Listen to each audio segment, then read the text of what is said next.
everyone else can see your biggest growth opportunity and you can't see it. On the flip side, you can see other people's biggest weakness, but they don't see theirs. And so I just came back from traveling. I was in Lake Tahoe, if you saw the latest videos. And I thought I'd record this video before I head to bed, because it was fascinating to see the friends that I was with, and they all had their own business, different sizes, and we all knew each other really well because, one, we're friends, and two, we actually lived together. And so you learn so much more about a person when you spend day in and day out with them, right? And it's so funny to see, because what we tend to do is we have one way of thinking, right? We have a certain personality type, a way of working, and our brain is a way of operating. We tend to double down on the things that we're already doing because we believe that's always the thing that we should do more of, right? But it's the thing that we've already been doing. For example, one of my friends is probably one of the most certain people I know. What he doubles down on is his certainty, just like blind faith, and just like, you know what, I got this, I'm gonna crush it, we're gonna do it, let's just make it happen. When you ask him, hey, what do you think you really gotta lean into to get to the next level in your business, in your life enjoyment, your relationships? Well, it tends to be, you know what, I just gotta believe in myself more and just do it. Like, I got it, boom. And it's like, actually, a bit of doubt would go a long way with him. He might be watching this and be like, what are you talking about?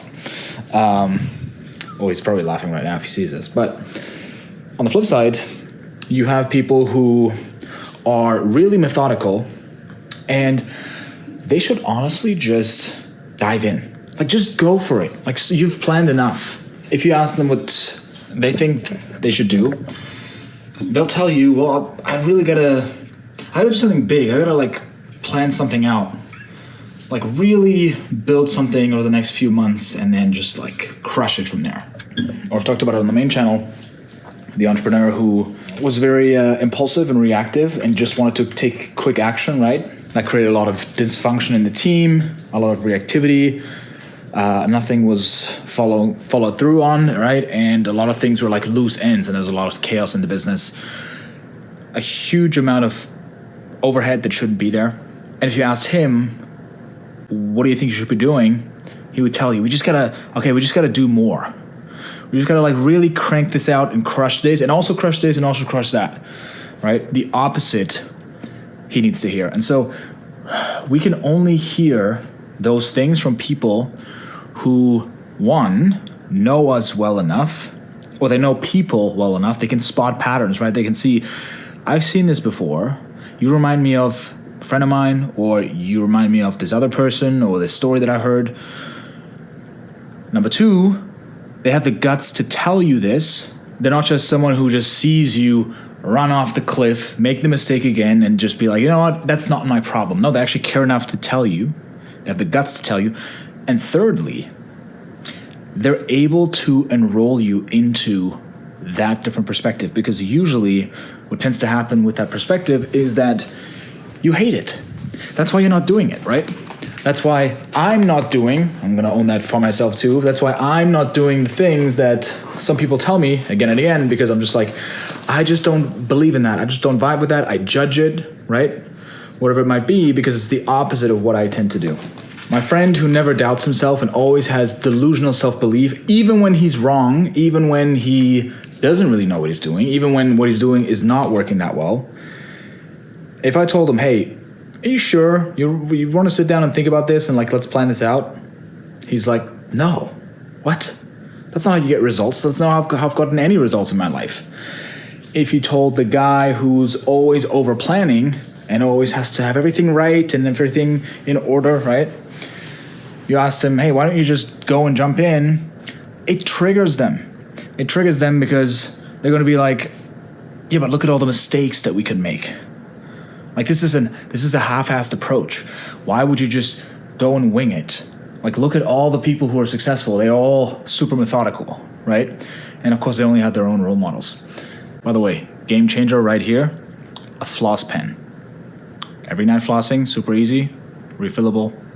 Can't live without it. And the reason why they need to be able to persuade you, those people that are not doing things your way, that you normally heavily disagree with, is because you are probably really good at enrolling them into your perspective. You get defensive when they bring it up, right? You're like, what are you talking about? This doesn't make any sense. This goes against everything that I know and that I've done and that has gotten me to where I am.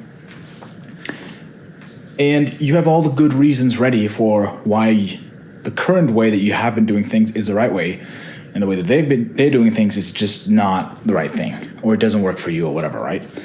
And of course, there is something to be said about, hey, don't try to maximize your weaknesses, right?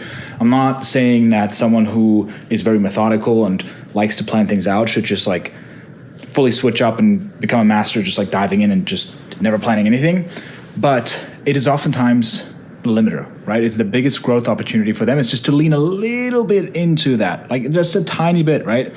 I'm not asking for Gary Vee to become a meditator all of a sudden, right?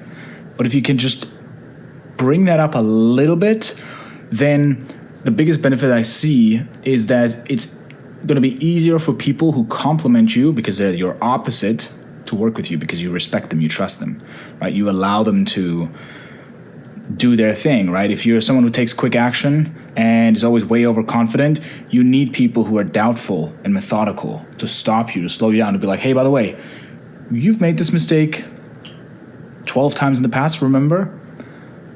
I'm going to hit the brake here so that we cap the downside of this superpower and this natural way of operating that you have, which is really great when it comes with downsides. So let's cap the downside and get basically all the benefits from your style, right? And it was also really interesting for me to see again the value of having people around you who think differently, who operate differently, because we tend to hang around people who think like us and who work like us and have a similar personality, right? And of course, there are certain personalities that do really well, right? You have one yapper and one listener, right? One person is more introverted and the other one who's always talking. So those dynamics definitely happen as well. But there's massive growth to be had in people that we don't click with because they think completely differently. They have different values. They put other values before some of our highest values. And they can cap a lot of the downsides that we get from our personal strengths, right? Every strength comes with a weakness. There's massive value in that. I'd be curious what that is for you. So just reflect on it if you think there's value for you. Thanks for watching. I'll see you in the next one.